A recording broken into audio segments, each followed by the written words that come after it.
There are a lot of moving pieces in a classroom, and some days I feel like a magician. Welcome back to CWM University, where we learn together, and today we're going to learn about how to handle multiple disruptive students. Have you ever had one disruptive student in your class? Now imagine having 4, and they're all feeding off of each other. You start correcting one, then another one starts. You move seats, it gets louder. You call home, nothing changes. By the end of the day, you're exhausted, but somehow the students still have so much energy. Because here's the truth. It's not about being louder. It's not about being meaner. And it's definitely not about being stricter. It all boils down to strategy. You cannot control a classroom full of disruptive students by force. You have to think about it strategically.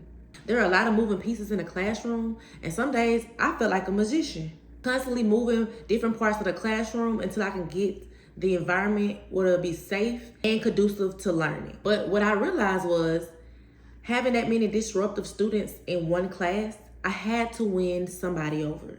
And yes, I know, being an adult, you think, because I am the adult, they should just do what I tell them to do, and all these problems will go away. But that's not the reality anymore, especially as students get older. The quicker you build those relationships with your students and get to know them, the quicker you could put a plan in place to stop those disruptions in your classroom. We have to identify the group leader. When you have multiple disruptive students in your classroom, very rarely are they all equal. There's usually a group leader, and then you have all those followers that follow behind that one person who starts the disruption each day. And sometimes removing the group leader, that solves your whole problem. I know JB is the group leader, and so if I get him and move him out of the equation of this disruption, my classroom will calm down. And removing the group leader doesn't always mean punishment. Sometimes it means proximity. I started to notice that my biggest disruptors, they wanted my attention. They wanted me to pay attention to them. So I gave them what they wanted. If I was in a small group working with students, they were right there by me. If I had to go somewhere to go over to my desk to complete some work, take attendance, they were right there by me. And by giving them that attention, that didn't do anything to me to have them follow me around the classroom. What it did was, it gave me a peace of mind, gave my students a peace of mind. My classroom was able to be calm, and my students were able to get work done and to learn. So yes, JB might have been sitting at my desk. Or yes, I'm in a small group and JB's right there. He's not part of that small group, but he's right there learning with them. Will that work every single time? No, but it's worth the try. However, in every disruptive group, you will need to find which student responds the quickest to accountability. So I'll do certain things like this. Hey guys, I need y'all to stop doing X, Y, and Z. Or I'm gonna have to start calling parents and see which student ears perk up, or their behavior changes, or their body language changes or shifts when I talk about calling parents. So once I find out which students' body language change when I start mentioning parents, then I know for this one, I'm gonna call home, because I know I will get immediate feedback from the parent and how to strategically help this child. And when those parents are involved, because parent involvement is extremely important to classroom management and your classroom running smoothly when you have these disruptors, when that parent gets involved and that student starts to behave, then there's likely other students will follow, because they're just acting up because they're seeing that their classmates are acting up. You don't have to win over the whole group. You need to win over that one that's the group leader, or that one who parent is involved and they're influencing others. And as soon as possible, you want to call home. When you identify that group leader, you want to call their home and see if there's some parents that are involved that can help you. You're not going to call home and just say that your child is horrible. You're going to call home to get information. You want to know what motivates them. Maybe they have some things they really like outside of school. And then you also want to find out, are they struggling academically? How does he feel about math? How has math been for him in the previous year? Because 80-90% of the time, your biggest disruptor is not doing well in your subject, or they don't like it for some reason. And when students do not feel secure in their ability to excel in your class, they will start disrupting it. When you are struggling with a subject, you can't control that. You need help in that subject. But what can they control? They can control your classroom. So they try to figure out where they can find their control, and they start controlling it. They start disrupting. So early on, check their data. How did they perform on their last state test? What were their grades their prior year before? And at what time are they starting to act up? Do they start acting up when it's independent work time, when they have to work on their own? Are they acting up from the beginning of the class? When does this behavior start to occur? So when we find the root of that behavior and address it, then we could possibly stop the disruption and have a calm environment for the students to learn in. Not only will contacting home help, but also collaborating with other teachers. If they have you plus 6 other teachers or you plus 2 other teachers, ask the teachers, how are they doing in your class? Are they disruptive?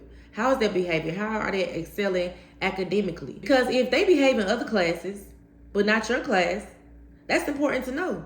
Because more than likely, it's the subject and not you. If you have those classroom management strategies in place, then it's probably because they hate math. That's why they're trying to disrupt your classroom all day. And since we know that these disruptive students want power, once I find that group leader, I'm going to try this. I'm going to try to make you a leader. How to get students to do things they shouldn't be doing in class. But what if I could take this group leader and turn their skills, because it's really skills, to get people to follow you and do things that you want them to do, that's a skill. How can I take this skill and hone into it and use it for the greater good of the classroom?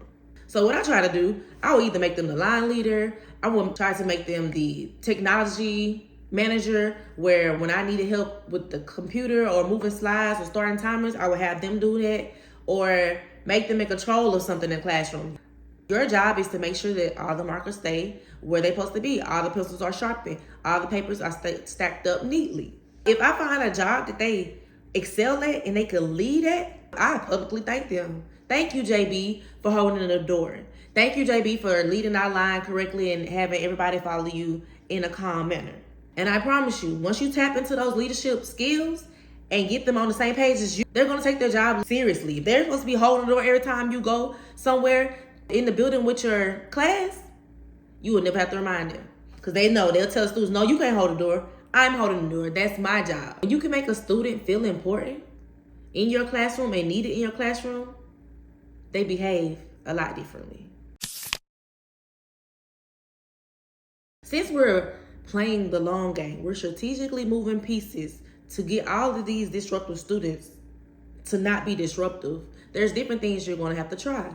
And another thing you can try is having an alternate plan. Sometimes you have to separate these students. So I would have a teacher every year. I would like, if I have a student that's giving me issues, is it okay that I send them to your classroom with their work? So the last few years of me teaching, I worked with a male teacher. Everybody, the kids loved them that had them, but the ones who didn't have them were terrified. And so I was like, oh, we're separating you today, and today your seat is in Mr. Such and Such class. You're gonna go in there and do your work. Do I really have to go? Do I have to go there? Yes, because you cannot behave in my classroom, and until you change your behavior, that's what you'll be going to. And sometimes it works. It takes one day for them to be over there, having to do their work, nobody entertaining them, nobody talking to them, to realize I want to be in that class. I need to change my behavior so I can stay inside of that classroom. And sometimes I just needed the break. I wanted to get some things done with this class and I could not. And I know that my group leader, JB, had to go for that little class period.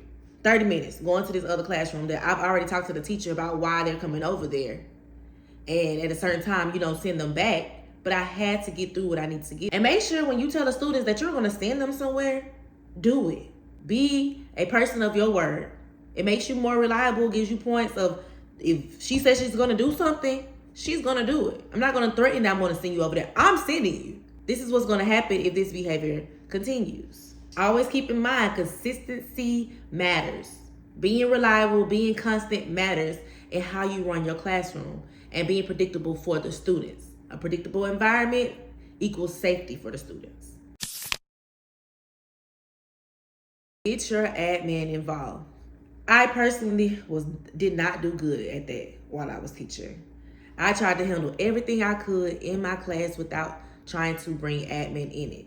And because of this, over my career, I got labeled a teacher who could handle behavior problems because I didn't send kids to the office. So I would start getting behavior issue after behavior issue. A student got to our school mid-year and they had a behavior issue and they figured it out. They were in my math class. And that turned into a struggle for me because just I could handle them, but I had multiple disruptive students in every period. It becomes overwhelming and exhausting.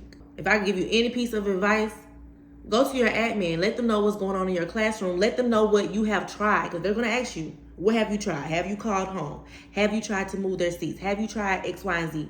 Make sure you try strategies first before going to them. But when those strategies are not working, ask for support. Asking for support is not a weakness. It's professionalism. And if you're trying to make sure that your students can learn and be safe in their environment, and you're looking out for your class in entirety. You have to have clear routines. And if you watch my 30 classroom management tips, that is one of the tips. You have to have clear routines in your classroom. Disruptive groups thrive in chaos. And when there's chaos, that's a good time for those disruptive students to make it more chaotic. And also when you have those clear routines, and you know that we go from I do now to whole group to independent practice to exit ticket every single day, and I have those transitions tight, reducing time for you to misbehave or to start talking and playing because we're like boom, boom, boom, boom. We're getting it done. Also, the students need to know that there are clear consequences for their behavior. I'm going to address the behavior, and then I'm going to ask you, what can we do to rectify this behavior? Because you're not going to act up in my classroom and I'm going to let the whole period go and I'm not going to address your behavior and give you a consequence. Don't negotiate with them. Don't say, well, this time I'm not going to call your parents, but then next time I am. Call the parent. Be on top of it right then. Call the parent. Do what you say that you're going to do. Being a kid, I did what my parents said to do because I knew the consequences. And my folks didn't play the radio. If they say I was going to be in trouble, best believe I was going to be in trouble that day. Not next week, not 3 weeks when the behavior happens again, that day. Also, when you're addressing these behaviors, don't try to publicly embarrass them. Because I promise you, try to embarrass a kid, they're going to take it there. I guarantee you. So try to correct them privately when possible. Maybe I step out in the hallway and talk to the student while you're in the middle of the doorway watching their class and the student. Or maybe you could take them to a quiet corner in your room, depending on how big your room is, and discuss the behavior. But do not try to embarrass them. And most importantly, when you find them doing something good, praise them. Thank you, JB, for holding that door. Thank you, JB, for starting the timer. Thank you, JB, for keeping all of the materials organized. They want that control, but they also want to know that you are noticing that they are doing what you asked them to do. They're being the leader that you're setting them up to be. So managing disruptive students isn't about yelling louder. It's about identifying the leader, building relationships with all your students, just not the ones that disrupt, but definitely with the disruptive students. Addressing academic gaps. So maybe if I can get you to learn math and love math, then you'll stop disrupting my class because now you understand the concept and you're working hard to be a high achiever. Separate them if you need to. Collaborate with that other teacher that you can send a student to here or there just to get that group separated and get the one that fuels the fire out of the fire. Give the student purpose. Take those skills that they have of being a leader and use it for the good of your classroom. And finally, stay consistent. If you say you're going to do something, do it. Do it then. I would call a parent right there in class. And I let them know. Now, I'm not loud where everybody can hear me. But you can talk low on the phone. Talk to the parent. You want to talk to your student? You can. Sometimes it works. Sometimes the parent just be like, oh, hang up. But 85% of the time, the parents let me talk to them right now. And the faster you build those relationships with your students, the faster they will fall in line. So here's my challenge to you. Don't try to fix the whole group. Win one.